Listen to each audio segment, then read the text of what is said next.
শ্রদ্ধা নিবেদন পর্ব কি ঘিরে সার্বিক নিরাপত্তা কেমন দেখছেন?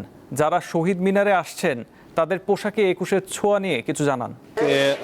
২১শে ফেব্রুয়ারি মহান শহীদ দিবস এবং আন্তর্জাতিক মাতৃভাষা দিবস উপলক্ষে অনেকে আসছেন এবং সকাল থেকে আমরা দেখেছি নানা স্তরের মানুষ, নানা প্রতিষ্ঠান এবং নানা সংগঠনের মানুষজন এসে শ্রদ্ধা নিবেদন করছে ২১শে শহীদ মিনারে।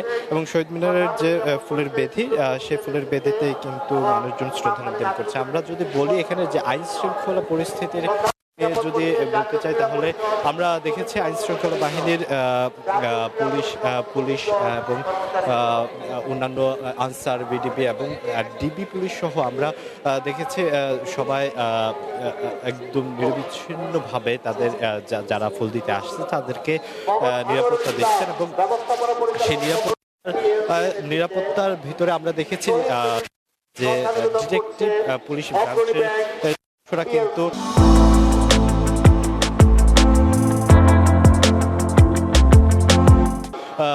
তারা নানাভাবে একদম যেই পয়েন্টগুলোতে দাঁড়িয়ে হচ্ছে কোনো প্রকার বিশৃঙ্খলা তৈরি হতে পারে কিংবা কেউ যদি বিশৃঙ্খল পরিস্থিতি তৈরি করতে পারে এমন সন্দেহ হচ্ছে, কিন্তু সাথে সাথে পদক্ষেপ নিচ্ছেন এমনটাই আমরা দেখেছি।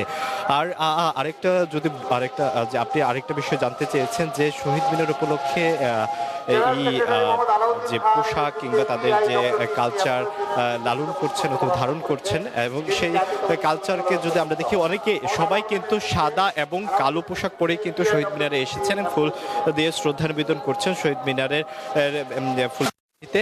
এবং আমরা সবাই কিন্তু শহীদ মিনারের যে শহীদদের প্রতি শ্রদ্ধা জানাতে যে কালো পোশাক, সে কালো পোশাক পরে এসেছে এরকমটা আমরা দেখেছি। এবং পাশাপাশি সাদা পোশাকের নানা পেশার মানুষদেরকে দেখেছি সাদা পোশাক পরেও তারা এসেছে শহীদদেরকে শ্রদ্ধা জানাতে। এই ছিল আমার কাছে সর্বশেষ শহীদ মিনার থেকে। জি, শহীদ মিনার থেকে ছিলেন আলওয়ান খান।